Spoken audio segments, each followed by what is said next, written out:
আমার আর্থিক সংকটে আমাকে শ্বশুর আমাকে তার স্ত্রী করতে চান। আমি ভয়ে কাঁপতে লাগলাম যখন আমার শ্বশুর বিভূতিবাবু বললেন, ছেলের ব্যবসা ফেল করার পর আমরা শ্বশুরের বাড়িতে উঠলাম। আর্থিক সংকটে একসাথে ছিলাম।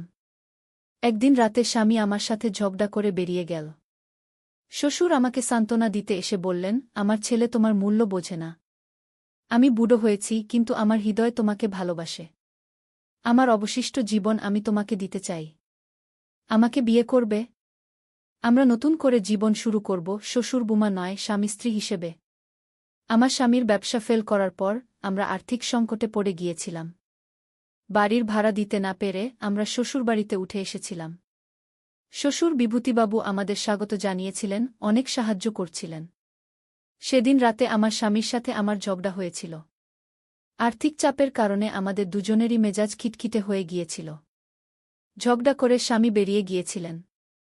আমি বারান্দায় একা বসে কাঁদছিলাম। শ্বশুর এসে আমার পাশে বসলেন, আমাকে সান্ত্বনা দিতে লাগলেন। বললেন, কাঁদো না বুমা, সব ঠিক হয়ে যাবে গু। আমি ভেবেছিলাম তিনি বাবার মতো আমাকে সান্ত্বনা দিচ্ছেন, কিন্তু তারপর তিনি যা বললেন তাতে আমি স্তব্ধ হয়ে গেলাম। শ্বশুরবাবু, আমি চমকে উঠলাম। আপনি কি বলছেন? ঠিকই বলছি বুমা। বিভূতিবাবু আমার হাত ধরলেন। আমার ছেলে তোমার মূল্য বোঝে না। দেখো কিভাবে তোমার সাথে ঝগড়া করে চলে গেল। আমি বুড়ো হয়েছি, কিন্তু আমি তোমাকে সত্যিকারের ভালোবাসা দিতে পারি গু। এই গল্পটি সম্পূর্ণ শুনলে আপনাদের পানি অটোমেটিক বের হয়ে যাবে, সো যত দ্রুত সম্ভব হাতের কাছে টিস্যু নিয়ে বসে পড়ো। বিছানার চাদর যেন নষ্ট না হয় সেটা সম্পূর্ণ খেয়াল রাখার অনুরোধ জানিয়ে গল্পটি এখন শুরু করব। তার আগে সর্বশেষ অনুরোধ, দয়া করে এমন পানি বের করার গল্প নিয়মিত শুনতে আমাদের চ্যানেলটি সকলেই সাবস্ক্রাইব করুন। ধন্যবাদ। হ্যালো বন্ধুরা, আমার নাম শ্রাবন্তী রায়। আমার বয়স ৪২ বছর। আমার স্বামীর নাম অনিন্দ রায়, বয়স ৪৫ বছর। আমাদের ২ সন্তান, অর্ণব আর দীপা। অর্ণব ১৯ বছর বয়সী, কলেজে পড়ে। দীপা ১২ বছর বয়সী, স্কুলে যায়। আমার স্বামী অনিন্দ একটি ছোট ব্যবসা চালাত। আমরা ভালোভাবেই চলে যাচ্ছিলাম, কিন্তু গত বছর হঠাৎ করেই তার ব্যবসা লোকসানে চলে গেল। আমরা যে ফ্ল্যাটে থাকতাম সেখানকার ভাড়া দিতে পারছিলাম না। শেষ পর্যন্ত আমরা তার বাবার বাড়িতে চলে এলাম। আমার শ্বশুর বিভূতিবাবু একটা বিশাল পুরনো বাড়িতে একা থাকতেন। বাড়িটা কলকাতার দক্ষিণ দিকে একটা প্রায় ভুলে যাওয়া পাড়ায়। বাড়িটা অনেক পুরনো, কমপক্ষে ১০০ বছরের বেশি বয়স। উনি আমাদের দেখে খুব খুশি হলেন। বললেন, বাড়িটা এতদিন একা একা কাটানো কষ্টকর ছিল। এখন তোমরা এসেছ, বাড়িটা আবার প্রাণ ফিরে পাবে গু। শ্বশুরবাড়িতে এসেই আমার মনে হল এটা একটা অন্য জগৎ। বাইরে থেকে বাড়িটা দেখতে নষ্ট আর পুরনো মনে হলেও ভেতরে ঢুকতেই অবাক হয়ে গেলাম। পুরনো কালের সাজসজ্জা, দামি আসবাবপত্র, বড় বড় ঝাড়লণ্ঠন, সবকিছুই অক্ষত অবস্থায় ছিল। এতদিন শ্বশুরবাড়ি আমরা ভালোমতো দেখিনি। শ্বশুর আমাদের নিজেদের মতো থাকার জন্য দোতলার একটা বড় রুম দিলেন। প্রথম কয়েকটা দিন ভালোই কাটল। অনিন্দ নতুন চাকরি খোঁজা শুরু করল। আমিও একটা স্কুলে পার্ট টাইম শিক্ষিকার চাকরি পেলাম। কিন্তু কিছুদিন পরেই অনিন্দর মেজাজ খারাপ হতে শুরু করল। কেন, আমি তা বুঝতে পারছিলাম না। সে রাতে বাড়ি ফিরত দেরি করে, কখনো কখনো অনেক রাত পর্যন্ত ফিরত না। আমাদের মধ্যে ঝগড়া বাড়তে লাগল। একদিন রাতে সে ফিরল মাঝরাতে। আমি জিজ্ঞেস করলাম, এত রাত পর্যন্ত কোথায় ছিলে? সে উত্তর দিল, তোমাকে বললে তুমি বুঝবে না গি। আমি রেগে গেলাম। বললাম, তাহলে বলার দরকার নেই। এভাবে চলতে থাকলে আমাদের সম্পর্ক টিকবে না গি। সে আমার দিকে অদ্ভুত চোখে তাকালো, যেন আমাকে চিনতে পারছে না। তারপর বেরিয়ে গেল ঘর থেকে। আমি বারান্দায় গিয়ে বসলাম, চোখে পানি নিয়ে। তখনই শ্বশুর এলেন। বললেন, কি হয়েছে বুমা? কাঁদছ কেন? আমি সব বললাম তাকে। তিনি শুনলেন মন দিয়ে। বললেন, এই বাড়িতে আসার পর থেকেই ওর ব্যবহার বদলে গেছে, তাই না? আমি অবাক হয়ে বললাম, হ্যাঁ। কিন্তু কেন? শ্বশুর আমার হাত ধরলেন। বুমা, এই বাড়ির একটা ইতিহাস আছে যা তোমাকে বলা হয়নি। ওর মা, আমার স্ত্রী, এই বাড়িতেই নিজেকে শেষ করেছিল। ওর বয়স তখন মাত্র ১৮ বছর। ও মায়ের চেহারার কপি।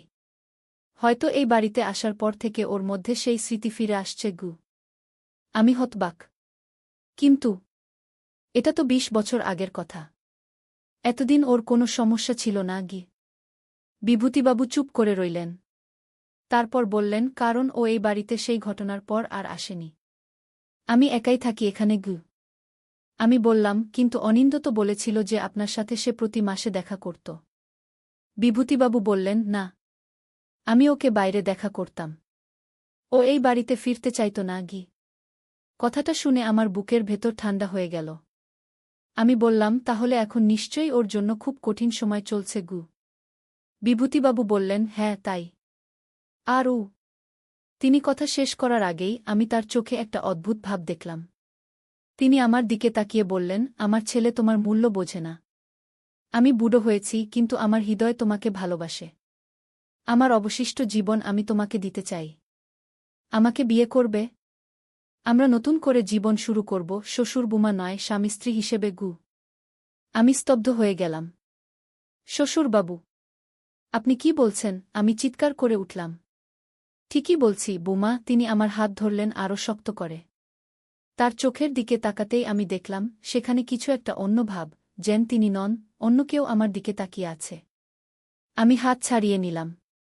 শ্বশুরবাবু, আপনি ঠিক আছেন তো? আমি কয়েক পা পিছিয়ে গেলাম। তিনি হঠাৎ শক্ত হয়ে গেলেন, যেন কোনো অদৃশ্য শক্তি তাকে ধরে ফেলেছে। তারপর একটা অদ্ভুত হাসি ফুটল তার মুখে। চাপা গলায় বললেন, বুমা, তুমি এই বাড়ির ইতিহাস জানো না। এই বাড়ি একসময় আমাদের ছিল না গি। আমি অবাক হয়ে বললাম, মানে? আপনার পূর্বপুরুষদের নয়? তিনি মাথা নাড়লেন। না। এই বাড়ি অন্য এক পরিবারের ছিল। সেই পরিবারের শেষ সদস্য ছিল রুদ্রাণী দেবী। তিনি একজন তন্ত্রসাধিকা ছিলেন। ৭ বছর আগে আমার বাবা এই বাড়ি কিনেছিলেন তার কাছ থেকে। কিন্তু কয়েক মাসের মধ্যেই অদ্ভুত ঘটনা ঘটতে শুরু করল গু। আমি ভয়ে ভয়ে জিজ্ঞেস করলাম, কি ধরনের ঘটনা? লোকে দেখত রুদ্রাণী দেবী এখনও বাড়িতে ঘুরে বেড়াচ্ছেন, যদিও তিনি আর ইহজগতে ছিলেন না। আমার মা দেখেছিলেন তাকে, আমার বাবাও। কিন্তু তারা বিশ্বাস করতেন না এসব। রুদ্রাণী দেবী মারা যাওয়ার আগে বলে গিয়েছিলেন যে এই বাড়ি তিনি কখনো ছাড়বেন না। তিনি এখানেই তার তন্ত্রসাধনা করতেন গু। আমি কাঁপতে শুরু করলাম। আপনি কি বলতে চাইছেন যে গি? হ্যাঁ, তিনি মাথা নাড়লেন। রুদ্রাণী দেবী এখনও এই বাড়িতে আছেন। আর আমার মনে হয় তিনি তোমার স্বামীর উপর ভর করেছেন গু। আমি বিশ্বাস করতে পারছিলাম না। কিন্তু এটা কিভাবে সম্ভব? বুমা, এই বাড়ির তলায় একটা গোপন কক্ষ আছে। রুদ্রাণী দেবী সেখানে তার তন্ত্র সাধনা করতেন। আমার মনে হয় অনিন্দ সেই কক্ষ খুঁজে পেয়েছে গিয়ে। আমার মাথা ঘুরতে লাগল। এত বছর পরেও এমন অবিশ্বাস্য ঘটনা, আমরা কি করব এখন? বিভূতিবাবু বললেন, আমাদের সেই গোপন কক্ষ খুঁজতে হবে। সেখানে নিশ্চয়ই কিছু সূত্র আছে গু। আমি বললাম, কিন্তু এত বড় বাড়িতে কোথায় খুঁজব? আমার সন্দেহ বেসমেন্টে। তিনি বললেন, আমি কখনো সেখানে যাইনি। বাবা মা সেখানে যেতে মানা করতেন।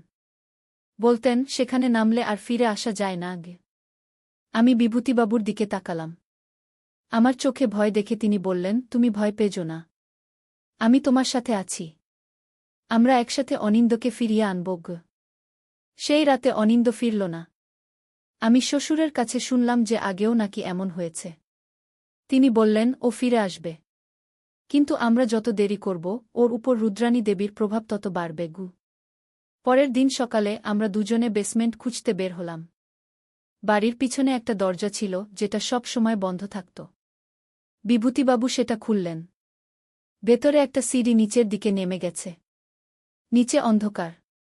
তোমার ভয় লাগছে? তিনি জিজ্ঞেস করলেন। হ্যাঁ, আমি সত্যি কথাই বললাম। কিন্তু অনিন্দকে ফিরিয়ে আনতে হবে গ। আমরা নিচে নামতে শুরু করলাম। সিঁড়ি অনেক দূর পর্যন্ত চলে গেছে। মনে হচ্ছিল আমরা পৃথিবীর গভীরে নেমে যাচ্ছি। অবশেষে নিচে পৌঁছালাম। আমাদের সামনে একটা বড় কক্ষ। আমরা টর্চ জ্বালালাম দেখার জন্য। যা দেখলাম তাতে আমরা দুজনেই স্তব্ধ হয়ে গেলাম। কক্ষের মাঝখানে একটা বড় ষটভুজাকার চক্র আঁকা। তার চারপাশে অদ্ভুত সব চিহ্ন। দেয়ালে ঝুলছে অনেক মানুষের ছবি। সেগুলো দেখলেই গা শিউরে ওঠে। বিভূতিবাবু ধীরে ধীরে কক্ষের চারপাশে দেখতে লাগলেন। আমি কয়েক পা এগিয়ে গেলাম। হঠাৎ আমার পা কিসে যেন আটকে গেল। নিচে তাকিয়ে দেখি মেঝেতে একটা খাজ। আমি সেটা ধরে টানলাম। একটা দরজা খুলে গেল। বিভূতিবাবু, আমি ডাকলাম। তিনি এসে দেখলেন। এটা কি? তিনি অবাক হয়ে বললেন। আমরা দেখলাম নিচে আরেকটা কক্ষ। সেখানে সিঁড়ি নেমে গেছে। আমরা নামলাম নিচে। এবার যা দেখলাম তাতে শিউরে উঠলাম। সামনে একটা বিশাল আয়না। আয়নার সামনে একটা চেয়ারে বসে আছে অনিন্দ। সে আয়নায় তাকিয়ে কি যেন বলছে। আয়নার ভেতরে দেখা যাচ্ছে একটা মহিলার মুখ। তার লম্বা কালো চুল, তীক্ষ্ণ চোখ। রুদ্রাণী দেবী। বিভূতিবাবু চিৎকার করে উঠলেন। অনিন্দ ঘুরে তাকাল। তার চোখ লাল। সে চিৎকার করে উঠল, তোমরা এখানে কি করছ? বেরিয়ে যাও। আমি এগিয়ে গেলাম। অনিন্দ, তুমি কি করছ? চলো বাড়ি যাই। আমি কোথাও যাব না, সে বলল কঠিন গলায়। আমি রুদ্রাণী দেবীর সাথে থাকব। তিনি আমাকে অসীম ক্ষমতা দেবেন। তোমরা বুঝবে না গি। বিভূতিবাবু বললেন, অনিন্দ, তুমি জানো না তুমি কি করছ? রুদ্রাণী দেবী তোমাকে ব্যবহার করছেন। তিনি তোমার মাধ্যমে এই পৃথিবীতে ফিরতে চান। আয়নার ভেতরের মহিলা হাসলেন।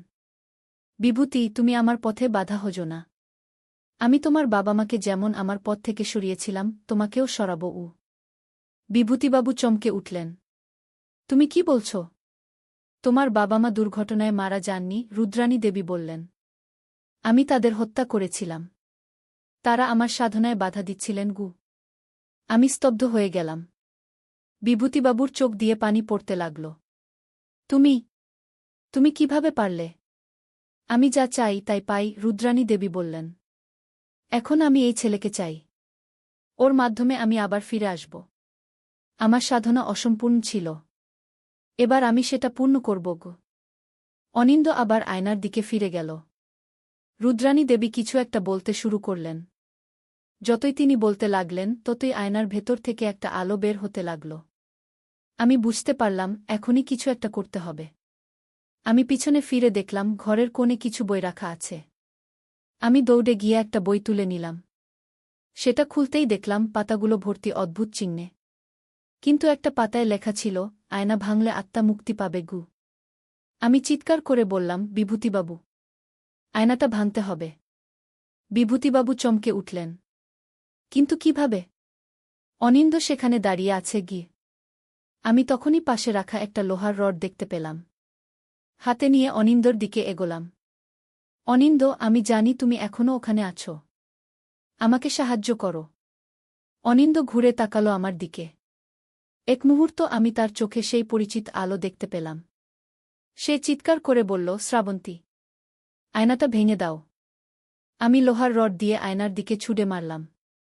কিন্তু আয়না থেকে সেটা ফিরে এলো, যেন একটা অদৃশ্য শক্তি সেটাকে আটকে দিয়েছে। রুদ্রাণী দেবী হাসতে লাগলেন। তোমরা আমাকে আটকাতে পারবে না। বিভূতিবাবু এগিয়ে এলেন। তিনি বললেন, রুদ্রাণী দেবী, আপনি আমার পরিবারের সবাইকে নিয়ে গেছেন। আর নয় বলেই তিনি অনিন্দকে ধাক্কা দিয়ে সরিয়ে দিলেন আর নিজে আয়নার সামনে দাঁড়ালেন। বাবা, না! অনিন্দ চিৎকার করে উঠল। বিভূতিবাবু আয়নার দিকে তাকিয়ে বললেন, রুদ্রাণী দেবী, আমি জানি আপনি কেন এই বাড়ি ছাড়তে পারছেন না। আপনি ভয় পাচ্ছেন যে এই বাড়ি ছাড়লে আপনি শান্তি পাবেন না। কিন্তু এই বাড়িতে থেকেও আপনি শান্তি পাচ্ছেন না। আমার কথা শুনুন। শান্তি পাওয়ার একমাত্র উপায় মুক্তি। রুদ্রাণী দেবীর চোখে এক মুহূর্ত দ্বিধা দেখা গেল। তারপর তিনি চিৎকার করে উঠলেন, না, আমি যাব না। বিভূতিবাবু তখন দৌড়ে গিয়ে দেয়ালে টাঙানো একটা প্রাচীন তলোয়ার নামালেন। সেটা নিয়ে তিনি আয়নার দিকে ছুটে গেলেন। বাবা! অনিন্দ চিৎকার করে উঠল। বিভূতিবাবু তলোয়ার দিয়ে আয়নায় আঘাত করলেন। আয়না থেকে একটা তীব্র আলো বের হল, চারদিকে ছড়িয়ে পড়ল। চমকে উঠল সবকিছু। আমি চোখ বন্ধ করে ফেললাম। একটা প্রচণ্ড শব্দ হল, যেন কেউ চিৎকার করছে। কয়েক মিনিট পরে যখন আমি চোখ খুললাম, দেখলাম আয়না ভেঙে টুকরো টুকরো হয়ে গেছে। বিভূতিবাবু মেঝেতে পড়ে আছেন। অনিন্দ তার পাশে বসে কাঁদছে। আমি দৌড়ে গেলাম ওদের কাছে। বিভূতিবাবু, আমি ডাকলাম। বিভূতিবাবু ধীরে ধীরে চোখ খুললেন। বোমা, তুমি ঠিক আছো? হ্যাঁ, আমি বললাম। আপনি কেমন আছেন? আমি ঠিক আছি, তিনি বললেন। অনিন্দ? অনিন্দ তার বাবাকে জড়িয়ে ধরল। বাবা, আমাকে ক্ষমা করে দাও। আমি নিজের উপর নিয়ন্ত্রণ হারিয়ে ফেলেছিলাম। কোনো সমস্যা নেই, বিভূতিবাবু বললেন। এটা তোমার দোষ নয়। চলো এখান থেকে বের হই। আমরা তিনজন উপরে উঠে এলাম। বেসমেন্টের দরজা বন্ধ করে দিলাম। অনিন্দ বলল, আমি সবকিছু মনে করতে পারছি। রুদ্রাণী দেবী আমাকে প্রভাবিত করেছিলেন। আমি সেই বেসমেন্ট খুঁজে পেয়েছিলাম একদিন। সেখানে আয়নাটা দেখতে পেয়ে কৌতূহলী হয়ে উঠি। যখন আয়নার সামনে দাঁড়ালাম দেখলাম রুদ্রাণী দেবীকে। তিনি আমাকে অসীম ক্ষমতার কথা বললেন। আমি বিশ্বাস করে ফেললাম। বিভূতিবাবু বললেন, রুদ্রাণী দেবী জানতেন যে তুমি আমার ছেলে। তিনি আমার পরিবারের প্রতি প্রতিশোধ নিতে চেয়েছিলেন। তিনি আমার বাবা-মাকে হত্যা করেছিলেন। আমার স্ত্রী, তোমার মা, আত্মহত্যা করেননি। তিনিও রুদ্রাণী দেবীর শিকার হয়েছিলেন। আমরা সবাই স্তব্ধ হয়ে এই ভয়ানক সত্য শুনলাম। অনিন্দ বলল, এখন আমরা কি করব? এখানে থাকা নিরাপদ নয়। বিভূতিবাবু বললেন, আমার মনে হয় রুদ্রাণী দেবী এবার চলে গেছেন। আয়না ভেঙে যাওয়ায় তার শক্তি নষ্ট হয়ে গেছে। কিন্তু নিশ্চিত হতে আমরা এক কাজ করতে পারি। কি? আমি জিজ্ঞেস করলাম। আমরা বাড়িটা বিক্রি করে দেব, তিনি বললেন। এই বাড়ির প্রত্যেকটা ইট রুদ্রাণী দেবীর স্মৃতি বহন করে। আমরা নতুন একটা বাড়ি কিনব, নতুন করে শুরু করব। অনিন্দ আমার দিকে তাকাল। শ্রাবন্তী, তুমি কি বলো? আমি হাসলাম। আমি মনে করি এটাই সবচেয়ে ভালো সিদ্ধান্ত হবে। 1 মাস পরের কথা। আমরা নতুন একটা বাড়িতে উঠে এসেছি। বাড়িটা ছোট, কিন্তু আমাদের জন্য যথেষ্ট। অনিন্দ আবার তার ব্যবসা শুরু করেছে, এবার আরও সাবধানে। আমি আমার শিক্ষকতার কাজ চালিয়ে যাচ্ছি। রাতে বারান্দায় বসে আমরা তিনজন চা পান করছিলাম। বিভূতিবাবু বললেন, জানো বৌমা, আমার মনে হয় রুদ্রাণী দেবী আমাদের একটা শিক্ষা দিয়ে গেছেন। কি শিক্ষা? আমি জিজ্ঞেস করলাম। যে সবসময় সামনে দেখা যায় না।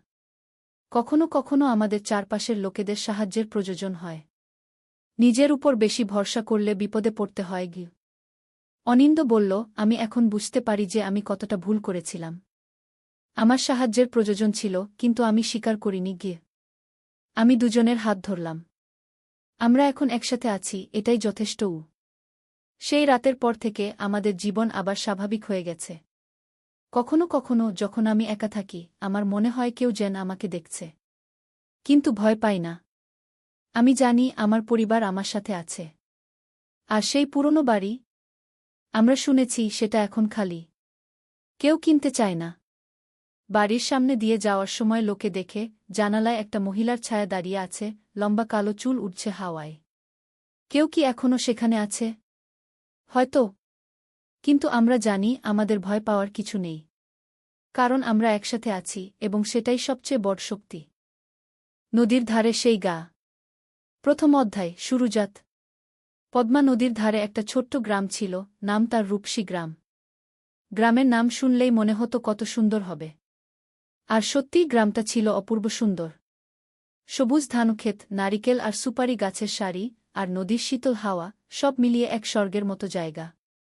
এই গ্রামেই থাকত একটা ছেলে, নাম তার আলম। বয়স তখন 17 কি 18 হবে। ফর্সা রং, লম্বা চুল, আর চোখে একটা স্বপ্ন, বড় হয়ে সে লেখক হবে। প্রতিদিন সন্ধ্যায় নদীর ধারে বসে সে লিখত তার ডায়েরিতে।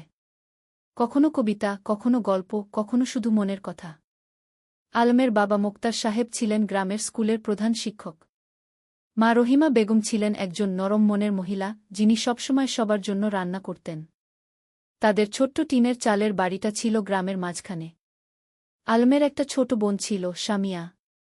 বয়স তার 10 বছর। চঞ্চল, দুষ্টু, কিন্তু খুব মিষ্টি। সে সবসময় ভাইয়ের পিছন পিছন ঘুরত। ভাইয়া, আমাকে নিয়ে চলো না। এই ছিল তার প্রিয় সংলাপ। দ্বিতীয় অধ্যায়, নতুন প্রতিবেশী। একদিন গ্রামে নতুন একটা পরিবার এলো। তারা ঢাকা থেকে এসেছিল। বাবা একজন সরকারি চাকরিজীবী, বদলি হয়ে এই উপজেলায় এসেছেন। তাদের সাথে ছিল একটা মেয়ে, নাম তার তানিয়া। তানিয়া ছিল আলমের সমবয়সী। লম্বা চুল, বড় বড় চোখ, আর মুখে সবসময় একটা হাসি। সে ছিল খুবই পড়ুয়া। বই পড়তে তার খুব ভালো লাগত। প্রথম দিন যখন সে গ্রামের স্কুলে ভর্তি হল, তখন সবাই অবাক হয়ে তাকে দেখছিল। শহুরে মেয়ে, কিন্তু কোনো অহংকার নেই। আলম আর তানিয়ার প্রথম দেখা হয়েছিল স্কুলের লাইব্রেরিতে। দুজনেই একই বই খুঁজছিল, রবীন্দ্রনাথের গোরা। তুমিও রবীন্দ্রনাথ পড়ো? আলম জিজ্ঞেস করেছিল। হ্যাঁ, আমার খুব প্রিয়। তুমি? তানিয়া হেসে জবাব দিয়েছিল। সেই থেকে তাদের বন্ধুত্ব শুরু। প্রতিদিন স্কুলে, লাইব্রেরিতে আর কখনো কখনো নদীর ধারে বসে তারা গল্প করত। সাহিত্য নিয়ে, জীবন নিয়ে, স্বপ্ন নিয়ে। তৃতীয় অধ্যায়, স্বপ্নের কথা। একদিন সন্ধ্যায় নদীর ধারে বসে আলম তানিয়াকে বলল, জানো, আমি বড় হয়ে লেখক হতে চাই। এমন গল্প লিখব যেগুলো মানুষের মন ছুঁয়ে যাবে গু। তানিয়া মৃদু হেসে বলল, তুমি পারবে। তোমার লেখার হাত খুব ভালো। তুমি যা লিখো তাতে আন্তরিকতা আছে গি। তুমি কি হতে চাও? আলম জিজ্ঞেস করল। আমি শিক্ষিকা হতে চাই। গ্রামের মেয়েদের পড়াতে চাই। দেখো না, এখানে কত মেয়ে স্কুলেই যায় না। আমি চাই সবাই পড়াশোনা করুক। তানিয়ার কথা শুনে আলম অবাক হল। এতটা সরল, এতটা নিঃস্বার্থ স্বপ্ন। তুমি সত্যিই অসাধারণ, আলম বলল। তানিয়া লজ্জা পেয়ে বলল, আরে না, আমি সাধারণ। তবে হ্যাঁ, আমি মানুষের জন্য কিছু করতে চাই। সেদিন থেকে আলমের মনে তানিয়ার জন্য একটা বিশেষ জায়গা তৈরি হল। সে বুঝতে পারছিল না এটা কি অনুভূতি, কিন্তু তানিয়াকে না দেখলে তার দিন ভালো যেত না। চতুর্থ অধ্যায়, বর্ষাকাল। বর্ষা এলো। পদ্মা নদী ফুলে ফেপে উঠল। চারিদিকে পানি আর পানি। স্কুল বন্ধ হয়ে গেল। বৃষ্টি থামার নাম নেই। একদিন সন্ধ্যায় আলম দেখল তানিয়া তাদের বাড়ির সামনে দাঁড়িয়ে আছে, ভিজে একদম। কি হয়েছে? এভাবে বৃষ্টিতে ভিজে আসলে কেন? আলম চিন্তিত হয়ে জিজ্ঞেস করল। আমার বই। আমার প্রিয় বইটা। আমি নদীর ধারে রেখে এসেছিলাম। পানিতে ভেসে যাবে কি? তানিয়া কাঁদো কাঁদো স্বরে বলল। আলম কিছু না ভেবে ছাতা নিয়ে বেরিয়ে পড়ল। বৃষ্টি তখন মুষলধারে পড়ছে। সে নদীর ধারে গিয়ে দেখল তানিয়ার বইটা একটা পাথরের নিচে চাপা পড়ে আছে, কিন্তু পানি প্রায় সেখানে পৌঁছে গেছে। সে দ্রুত বইটা তুলে নিল। সৌভাগ্যবশত বইটা পুরোপুরি ভিজেনি। সে তার শার্টের ভিতরে বইটা লুকিয়ে বাড়ি ফিরল। তানিয়া যখন বইটা পেল, তার চোখে পানি এসে গেল। তুমি এতটা করলে আমার জন্য? তুমি আমার বন্ধু। বন্ধুর জন্য এটুকু তো করাই যায়, আলম হেসে বলল। সেদিন থেকে তানিয়াও বুঝতে পারল, আলম তার কাছে শুধু একজন বন্ধু নয়, আরও বেশি কিছু। পঞ্চম অধ্যায়, গ্রামের মেলা। শরৎকাল এলো। গ্রামে বড় মেলা বসল। নৌকা বাইচ, পুতুল নাচ, জারি গান, কত কিছু। সারা গ্রামে উৎসবের আমেজ। আলম আর তানিয়া একসাথে মেলা ঘুরছিল। স্বামীও ছিল তাদের সাথে। সে দুষ্টুমি করে বলল, ভাইজা, তানিয়া আপু তোমার বউ হবে? আলম আর তানিয়া দুজনেই লজ্জা পেয়ে গেল। আলম স্বামীয়াকে বকা দিল, কিন্তু মনে মনে সে ভাবছিল, সত্যিই তো, তানিয়াকে ছাড়া তার জীবন অসম্পূর্ণ মনে হয়। মেলায় একটা পুতুলের দোকানে তানিয়া একটা সুন্দর পুতুল দেখে মুগ্ধ হয়ে গেল। কিন্তু দাম শুনে হতাশ হল, 50 টাকা। তার কাছে এত টাকা ছিল না। আলম চুপি চুপি পুতুলটা কিনে নিল। মেলা শেষে যখন বাড়ি ফিরছিল তখন সে তানিয়াকে পুতুলটা দিল। এটা তুমি আমার জন্য? তানিয়া অবাক হয়ে বলল। তুমি যেটা চেয়েছিলে সেটা তোমার হওয়া উচিত, আলম মৃদু হেসে বলল। তানিয়া পুতুলটা বুকে জড়িয়ে ধরল। ধন্যবাদ, আলম। তুমি সত্যিই খুব ভালো। সেদিন রাতে আলম তার ডায়েরিতে লিখল, আজ আমি বুঝেছি ভালোবাসা কাকে বলে। যাকে দেখলে বুক ভরে যায়, যার জন্য নিজের সবকিছু দিয়ে দিতে ইচ্ছা করে, সেই তো ভালোবাসা। ষষ্ঠ অধ্যায়, সংকট। কিন্তু জীবন তো সবসময় সুখের থাকে না। একদিন আলমের বাবা হঠাৎ অসুস্থ হয়ে পড়লেন। ডাক্তার বলল তাকে ঢাকায় নিয়ে যেতে হবে ভালো চিকিৎসার জন্য। আলম দুশ্চিন্তায় পড়ে গেল। ঢাকায় যেতে হলে অনেক টাকা লাগবে। তাদের পরিবার তো সচ্ছল নয়। তানিয়া যখন এ খবর পেল, সে তার বাবাকে বলল। তানিয়ার বাবা একজন ভালো মানুষ ছিলেন। তিনি আলমের বাবার চিকিৎসার জন্য টাকা দিতে রাজি হলেন। না না, এভাবে আমরা নিতে পারব না, মোক্তার সাহেব বললেন। আপনি আমার মেয়ের শিক্ষকের বাবা। আমার দায়িত্ব আপনার সেবা করা, তানিয়ার বাবা বললেন। শেষ পর্যন্ত আলমের বাবাকে ঢাকায় নিয়ে যাওয়া হল। আলম আর তার মা তার সাথে গেল। সামিয়া থেকে গেল গ্রামে তানিয়াদের বাড়িতে। ঢাকায় থাকতে হল প্রায় 1 মাস। সেই 1 মাস আলম প্রতিদিন তানিয়াকে চিঠি লিখত। মোবাইল ফোন তো তখন সবার ছিল না। চিঠি ছিল যোগাযোগের মাধ্যম। তানিয়াও প্রতিদিন চিঠির অপেক্ষায় থাকত। আলমের চিঠি পড়ে সে বুঝতে পারত আলম কতটা কষ্টে আছে, কতটা দুশ্চিন্তায় আছে।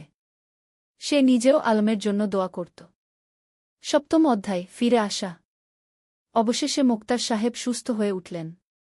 ডাক্তার বললেন এখন তিনি বাড়ি যেতে পারবেন। কিন্তু সতর্ক থাকতে হবে। যেদিন আলম গ্রামে ফিরল সেদিন পুরো গ্রাম খুশিতে আত্মহারা। সবাই মোক্তার সাহেবকে দেখতে এলো। তানিয়াও এলো সামিয়াকে নিয়ে। আলম তানিয়াকে দেখে বলল, তোমার চিঠিগুলো আমাকে শক্তি দিয়েছে। ঢাকায় যখন খুব কষ্ট লাগত তখন তোমার চিঠি পড়ে আবার ভালো লাগত। আমি জানতাম তুমি ফিরে আসবে। আমি বিশ্বাস রাখিনি, হারাইনি। তানিয়া মৃদু হেসে বলল। সেদিন বিকেলে নদীর ধারে বসে আলম তানিয়াকে বলল, তানিয়া, আমি তোমাকে কিছু বলতে চাই। বলো, তানিয়া বলল। আমি তোমাকে ভালোবাসি। ঢাকায় থাকার সময় প্রতিটা মুহূর্তে তোমার কথা মনে পড়েছে। তুমি ছাড়া আমার জীবন অর্থহীন। তানিয়া কিছুক্ষণ চুপ করে রইল। তারপর বলল, আমিও তোমাকে ভালোবাসি আলম। কিন্তু আমরা এখনো ছোট। আমাদের পড়াশোনা শেষ করতে হবে, নিজেদের প্রতিষ্ঠিত করতে হবে। তারপর আমরা একসাথে থাকব। আলম তার কথা শেষ করল। হ্যাঁ, একসাথে থাকব। তানিয়া হেসে মাথা নাড়ল। 8ম অধ্যায়, সময়ের পরীক্ষা। পরের কয়েক বছর দ্রুত কেটে গেল। আলম আর তানিয়া দুজনেই খুব ভালো ছাত্র ছিল। এসএসসি পরীক্ষায় দুজনেই জিপিএ 5 পেল। এরপর তারা ঢাকায় কলেজে ভর্তি হল। আলম নটরডেম কলেজে আর তানিয়া হলিক্রস কলেজে। গ্রাম ছেড়ে শহরে আসতে হল। শহরের জীবন ছিল অন্যরকম। ব্যস্ততা, ভিড়, শব্দ, সবকিছু গ্রামের থেকে আলাদা। কিন্তু আলম আর তানিয়া তাদের লক্ষ্য থেকে বিচলিত হল না। প্রতি সপ্তাহান্তে তারা দেখা করত। কখনো রমনা পার্কে, কখনো টিএসসিতে, কখনো কোনো বইয়ের দোকানে। তারা একে অপরকে উৎসাহ দিত, সাহস দিত। এইচএসসি পরীক্ষায়ও দুজনেই ভালো ফল করল। আলম ঢাকা বিশ্ববিদ্যালয়ে বাংলা সাহিত্যে ভর্তি হল আর তানিয়া শিক্ষা বিভাগে। কিন্তু বিশ্ববিদ্যালয়ের জীবনে নতুন চ্যালেঞ্জ এল। রাজনীতি, সেশনজট, আর্থিক সংকট, নানা সমস্যা। কখনো কখনো আলমের মনে হতো সে হয়তো লেখক হতে পারবে না। তানিয়াও মাঝে মাঝে হতাশ হতো। কিন্তু তারা একে অপরকে সাহায্য করত।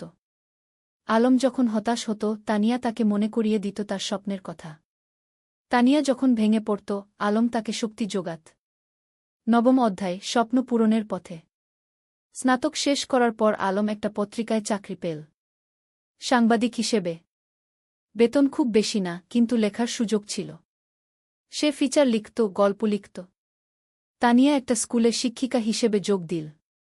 তার স্বপ্ন ছিল গ্রামে ফিরে যাওয়া, কিন্তু সে জানত এখনও সময় হয়নি। আগে অভিজ্ঞতা অর্জন করতে হবে। একদিন আলম একটা প্রকাশনা সংস্থায় তার লেখা গল্পের পাণ্ডুলিপি জমা দিল। সে একটা উপন্যাস লিখেছিল, নদীর ধারে সেই গাগু। এটা ছিল তাদের নিজেদের গল্প, তাদের গ্রামের গল্প। কয়েক মাস পর প্রকাশক ফোন করলেন। আপনার বই আমরা প্রকাশ করতে চাই। গল্পটা খুব সুন্দর, আবেগময়। আলম বিশ্বাস করতে পারছিল না। তার স্বপ্ন সত্যি হচ্ছে। সে প্রথমেই তানিয়াকে খবরটা দিল। আমি জানতাম তুমি পারবে। তুমি তো সত্যিই লেখক। তানিয়া খুশিতে আটখানা। বইটা প্রকাশিত হওয়ার পর বেশ সাড়া পড়ে গেল। পাঠকরা ভালো সাড়া দিল। সমালোচকরাও প্রশংসা করল। 10ম অধ্যায়, ঘরে ফেরা। 5 বছর পর আলম আর তানিয়া সিদ্ধান্ত নিল তারা গ্রামে ফিরে যাবে।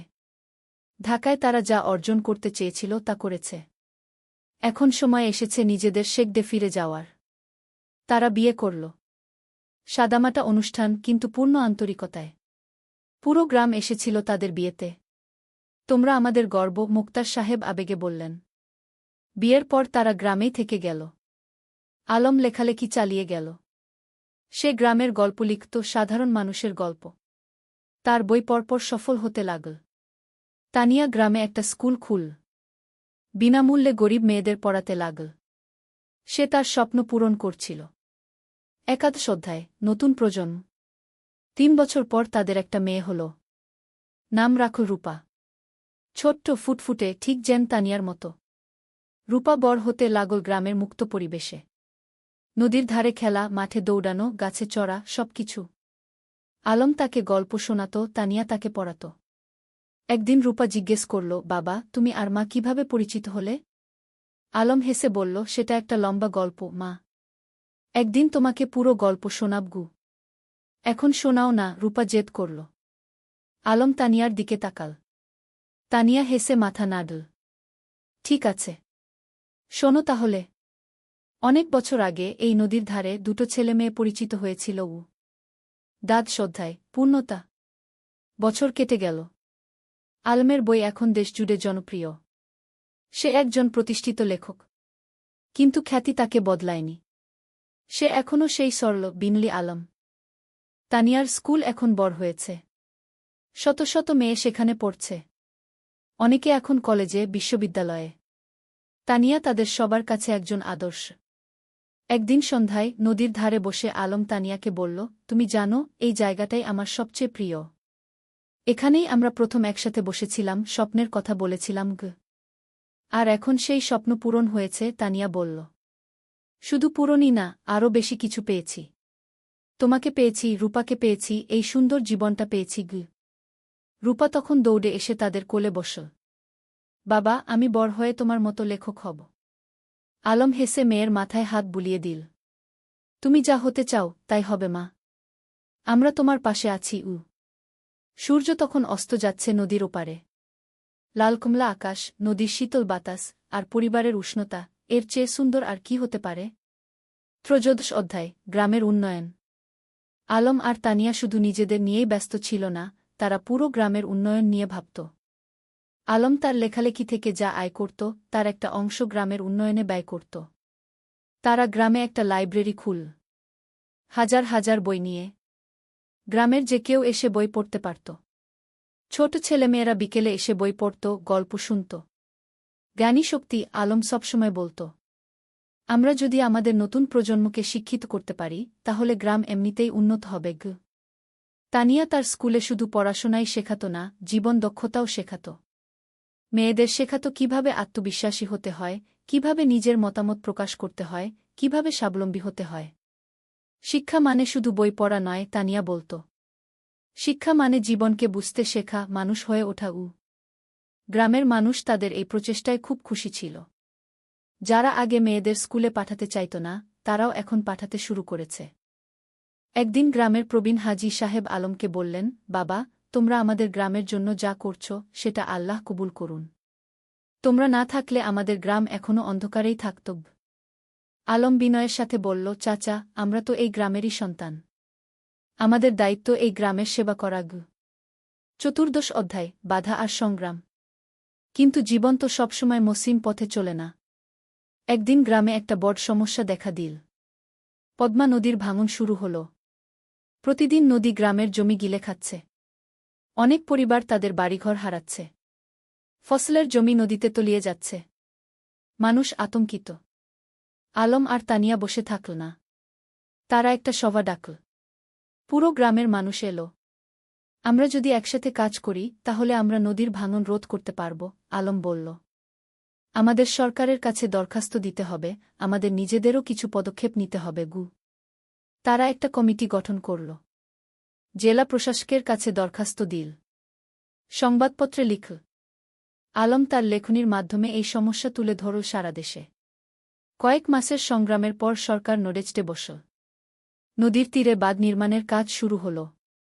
ধীরে ধীরে ভাঙন থামল। গ্রামের মানুষ স্বস্তির নিঃশ্বাস ফেল। তোমরা আমাদের গ্রামকে বাঁচিয়েছ, একজন বৃদ্ধ আলমকে আশীর্বাদ করলেন। আমরা সবাই মিলে বাঁচিয়েছি, আলম বলল। এটা সবার প্রচেষ্টার ফল। পঞ্চদশ অধ্যায়, রূপার স্বপ্ন। রূপা এখন 10 বছরের। খুব মেধাবী মেয়ে। স্কুলে সব সময় প্রথম হয়। কিন্তু শুধু পড়াশোনায় নয়, সে খেলাধুলায়, গানেও ভালো। একদিন রূপা তার বাবা-মাকে বলল, আমি ডাক্তার হতে চাই। গ্রামের মানুষদের সেবা করব। আলম আর তানিয়া খুশি হল। তাদের মেয়ে অন্যের সেবা করতে চায়, এর চেয়ে বড় গর্বের আর কি হতে পারে? তুমি যা হতে চাও, আমরা তোমাকে সাহায্য করব, তানিয়া বলল। কিন্তু রূপার একটা শর্ত ছিল। আমি ঢাকায় না, গ্রামেই থাকব। এখানেই পড়ব, এখানেই ডাক্তারি করব গু। আলম হেসে বলল, কেন মা? ঢাকায় তো ভালো সুযোগ পাবে। বাবা, তুমি আর মা যেমন গ্রামে ফিরে এসেছ, আমিও তাই চাই। গ্রামের মানুষদের সবচেয়ে বেশি সাহায্যের দরকার গু। এই কথা শুনে আলমের চোখে পানি এসে গেল। তার মেয়ে তার আদর্শকে ধারণ করছে। রূপা খুব পরিশ্রমী ছিল। প্রতিদিন ভোরে উঠে পড়াশোনা করত। মায়ের স্কুলে ছোটদের পড়াতে সাহায্য করত। বাবার লেখার কাজেও হাত লাগাত। রূপা, তুমি এত কাজ করো, ক্লান্ত হয়ে যাও না? তানিয়া একদিন জিজ্ঞেস করল। না মা, আমি যখন মানুষের উপকার করি তখন আমার ভালো লাগে। ক্লান্তি লাগে না, রূপা হেসে জবাব দিল। শ্রদ্ধায় পুরস্কার। আলমের লেখালেখি এখন দেশের সীমা পেরিয়ে গেছে। তার বই অনুবাদ হয়েছে বিভিন্ন ভাষা। বিদেশেও পাঠক তৈরি হয়েছে। একদিন একটা খবর এলো, আলম জাতীয় সাহিত্য পুরস্কার পেতে যাচ্ছে। এটা দেশের সর্বোচ্চ সাহিত্য পুরস্কার। পুরো গ্রাম আনন্দে উদ্বেলিত। আমাদের আলম জাতীয় পুরস্কার পাবে, সবাই গর্ব করে বলতে লাগল। পুরস্কার দেওয়ার অনুষ্ঠান হল ঢাকায়। প্রধানমন্ত্রী নিজে পুরস্কার তুলে দিলেন আলমের হাতে। আপনার লেখা আমাদের গ্রামবাংলার প্রকৃত চিত্র তুলে ধরে, প্রধানমন্ত্রী বললেন। আপনি দেশের গর্ব। আলম বিনয়ের সাথে পুরস্কার নিল। তার মনে পড়ল সেই দিনগুলোর কথা, যখন সে নদীর ধারে বসে স্বপ্ন দেখত লেখক হওয়ার। পুরস্কার পাওয়ার পর আলম একটা বক্তৃতা দিল। এই পুরস্কার শুধু আমার একার নয়। এটা আমার স্ত্রী তানিয়ার, আমার মেয়ে রূপার, আমার গ্রামের সব মানুষের। তারা আমাকে অনুপ্রাণিত করেছে, সাহস দিয়েছে। তানিয়ার চোখে খুশির অশ্রু। তার স্বামী এত বড় সম্মান পেল, কিন্তু তবুও সে নিজের কৃতিত্ব সবার সাথে ভাগ করে নিচ্ছে। সপ্তদশ অধ্যায়, তানিয়ার স্বীকৃতি। আলমের পুরস্কার পাওয়ার 1 বছর পর তানিয়াও একটা সম্মান পেল। সরকার তাকে সেরা শিক্ষক পুরস্কার দিল। তার স্কুল থেকে যে মেয়েরা বের হয়ে গেছে তারা এখন বিভিন্ন ক্ষেত্রে প্রতিষ্ঠিত। কেউ ডাক্তার, কেউ ইঞ্জিনিয়ার, কেউ শিক্ষক, কেউ উদ্যোক্তা। পুরস্কার নেওয়ার সময় তানিয়া বলল, আমি শুধু বীজ বপন করেছি। এই মেয়েরাই আমার আসল পুরস্কার। তারা নিজেদের প্রতিষ্ঠিত করেছে, সমাজে অবদান রাখছে। তার স্কুলের একজন প্রাক্তন ছাত্রী, যে এখন একজন সফল ব্যবসায়ী, মঞ্চে উঠে এসে বলল, ম্যাডাম না থাকলে আমি আজ এখানে থাকতাম না। তিনি আমাকে শুধু পড়াশোনাই শেখাননি, আত্মবিশ্বাস শিখিয়েছেন। রূপা তখন মঞ্চের নিচে বসে মায়ের দিকে তাকিয়েছিল, গর্বিত চোখে। আমার মা সত্যিই সেরা, সে মনে মনে বলল। অষ্টাদশ অধ্যায়, সময়ের প্রবাহ। আরও কয়েক বছর কেটে গেল। রূপা এখন 8ম শ্রেণীতে। খুব ভালো ছাত্রী। তার স্বপ্ন ডাক্তার হওয়ার, সেই স্বপ্ন এখনও অটুট। আলম এখনও লিখে যাচ্ছে। তার নতুন একটা উপন্যাস বের হল, জোছনা রাতের স্বপ্ন। এটাও বেশ জনপ্রিয় হল। তানিয়ার স্কুল এখন অনেক বড়। 300 জন ছাত্রী, 10 জন শিক্ষক, একটা পূর্ণাঙ্গ শিক্ষা প্রতিষ্ঠান। গ্রামটাও অনেক বদলে গেছে। এখন পাকা রাস্তা, বিদ্যুৎ, স্বাস্থ্যকেন্দ্র, সবকিছু আছে।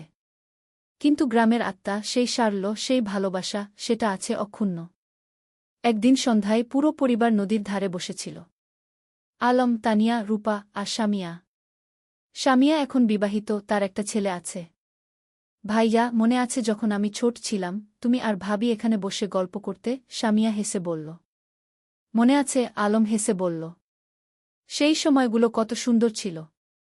এখনকার সময়ও কম সুন্দর নয়, তানিয়া বলল। আমরা একসাথে আছি, সুস্থ আছি, খুশি আছি, এর চেয়ে বড় সৌভাগ্য আর কি? রূপা বলল, বাবা, তোমার আর মায়ের মতো আমিও একজন ভালো মানুষকে জীবনসঙ্গী হিসেবে পেতে চাই। আলম মেয়ের মাথায় হাত রেখে বলল, তুমি পাবে মা। তবে তার আগে তোমার স্বপ্ন পূরণ করো। ডাক্তার হও। তারপর জীবনসঙ্গী খুঁজবে। 49 অধ্যায়, নতুন চ্যালেঞ্জ। রূপা এসএসসি পরীক্ষা দিল।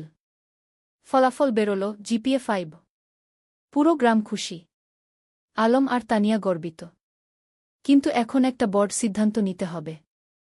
রূপা ডাক্তার হতে চায়, আর তার জন্য তাকে মেডিকেল কলেজে ভর্তি হতে হবে। কিন্তু গ্রামে তো মেডিকেল কলেজ নেই।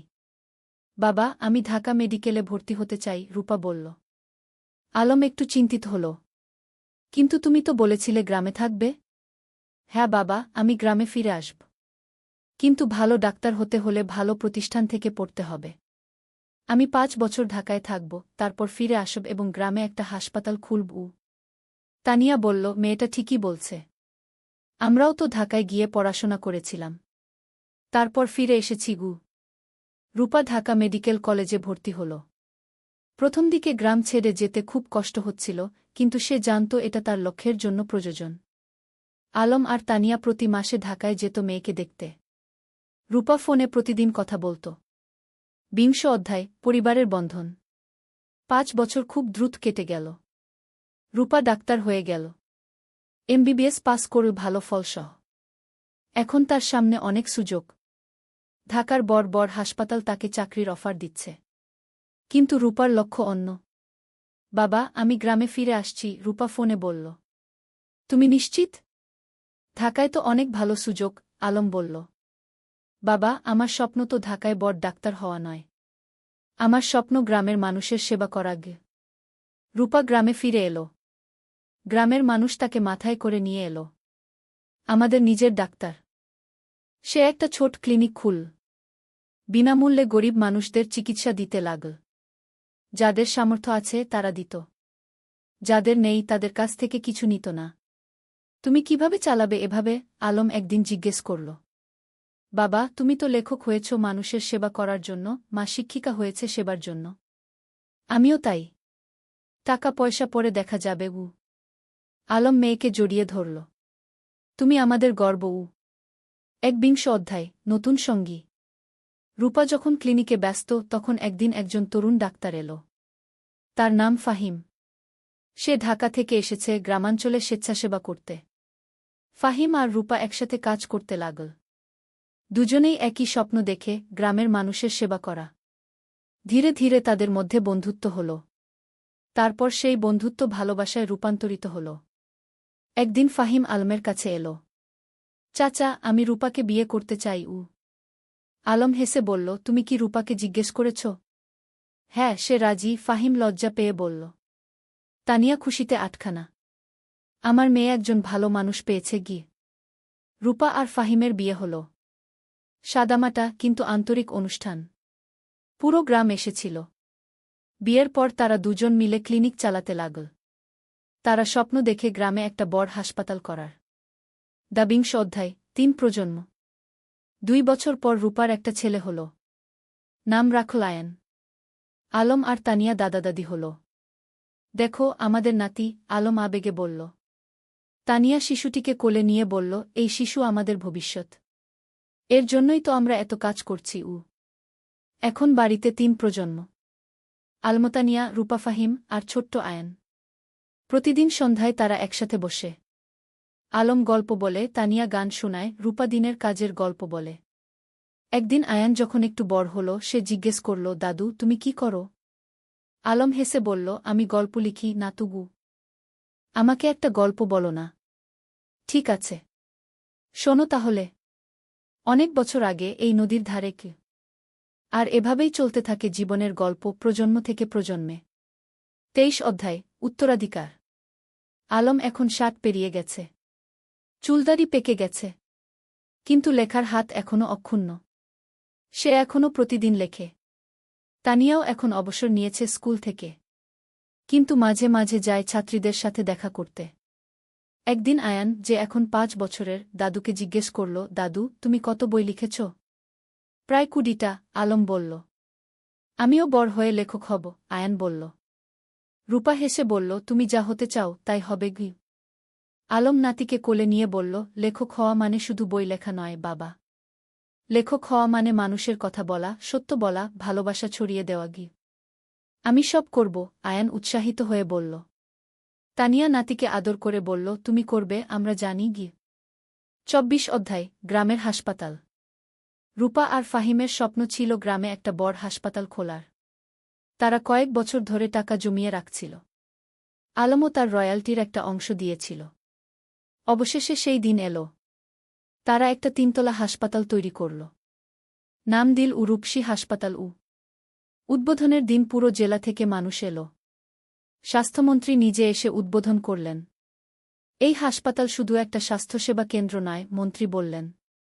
এটা একটা স্বপ্নের বাস্তবায়ন। ডা রূপা আর ডা ফাহিম যা করেছেন সেটা অনুকরণীয়।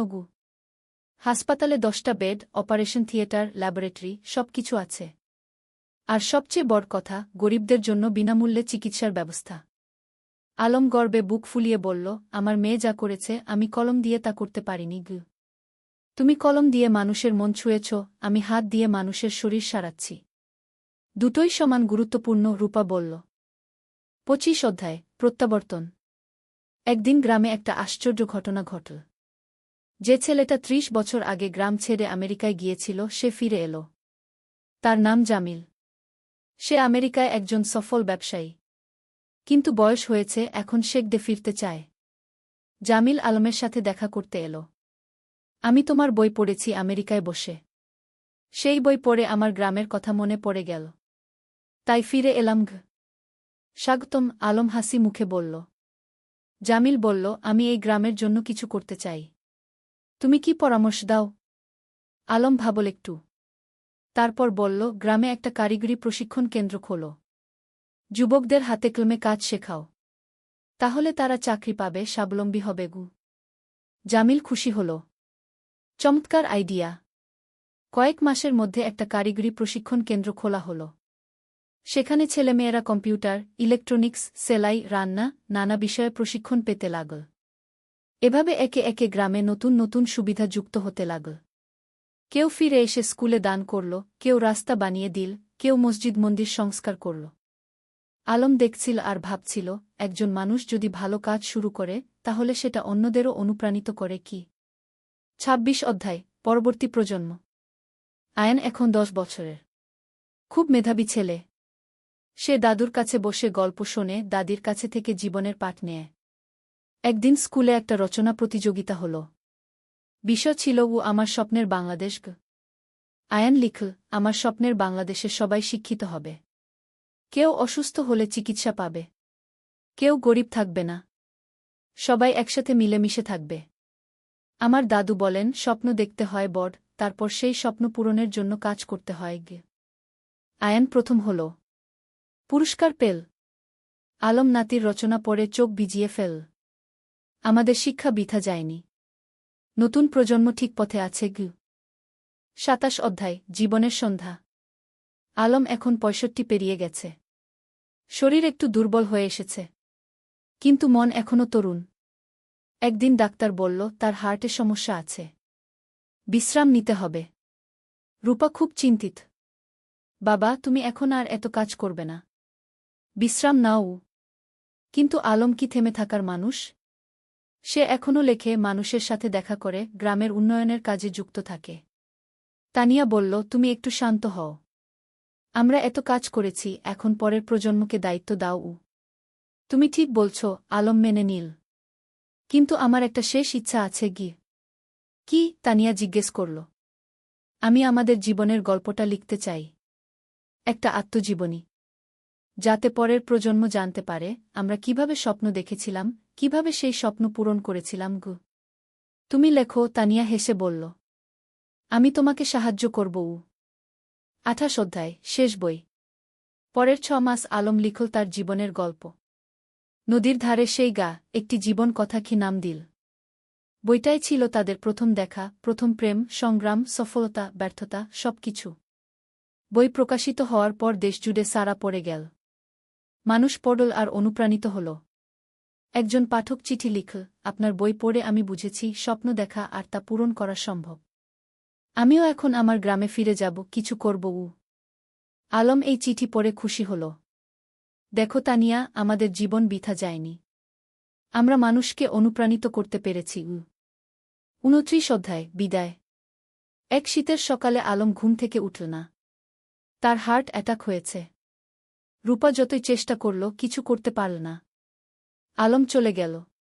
পুরো গ্রাম শোকে মুহ্যমান। আমাদের আলম চলে গেল, সবাই কাঁদল। তানিয়া কান্নায় ভেঙে পড়ল।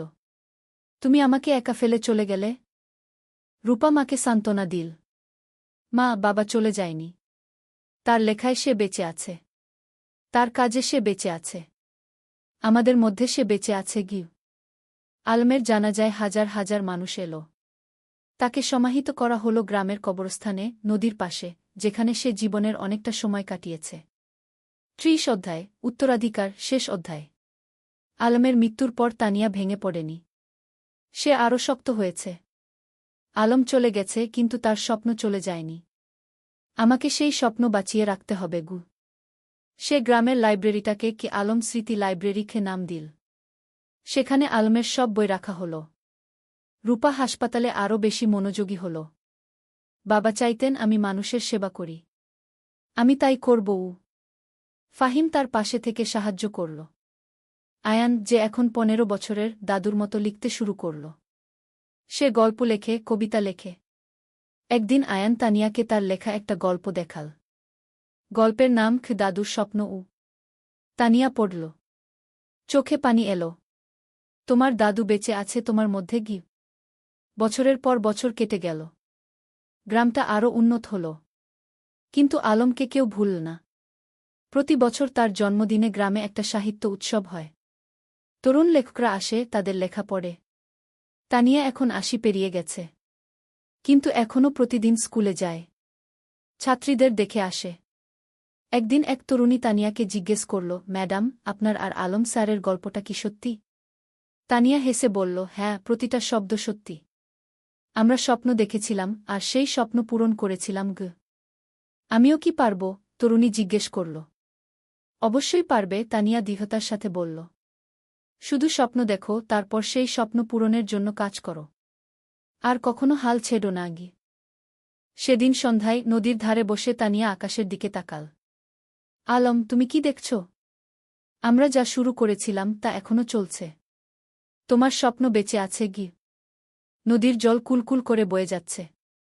বাতাসে যেন আলমের কণ্ঠস্বর ভেসে এলো, আমি জানতাম তুমি পারবে। আমরা একসাথে এই স্বপ্ন দেখেছিলাম, তুমি তা বাঁচিয়ে রেখেছ। ধন্যবাদ, তানিয়া গু। তানিয়া হাসল। চোখে পানি, কিন্তু মুখে হাসি। ধন্যবাদ তোমাকে, আলম। তুমি আমার জীবনকে অর্থবহ করেছিলে গ। সমাপ্তি। এই ছিল আলম আর তানিয়ার গল্প। দুটো সাধারণ মানুষ, যারা অসাধারণ স্বপ্ন দেখেছিল। আর সেই স্বপ্ন শুধু নিজেদের জন্যই ছিল না, ছিল সবার জন্য। আজও রূপসী গ্রামে যদি যাও, দেখবে আলম স্মৃতি লাইব্রেরি, তানিয়া বালিকা বিদ্যালয়, রূপসী হাসপাতাল, সবকিছু দাঁড়িয়ে আছে। এগুলো শুধু ভবন নয়, এগুলো স্বপ্নের বাস্তবায়ন। আর নদীর ধারে, যেখানে একদিন দুটো তরুণী বসে স্বপ্ন দেখেছিল, সেখানে এখন একটা ফলক লাগানো আছে। তাতে লেখা, যেখানে স্বপ্ন শুরু হয়েছিল। আলম ও তানিয়া, দুই স্বপ্নদ্রষ্টা, দুই সেবক, যারা প্রমাণ করেছেন, স্বপ্ন দেখলে এবং কাজ করলে সবকিছুই সম্ভব। শিক্ষা, জীবনে স্বপ্ন দেখো বড়, তারপর সেই স্বপ্ন পূরণের জন্য নিরলসভাবে কাজ করো। নিজের জন্য নয়, সবার জন্য কিছু করার চেষ্টা করো।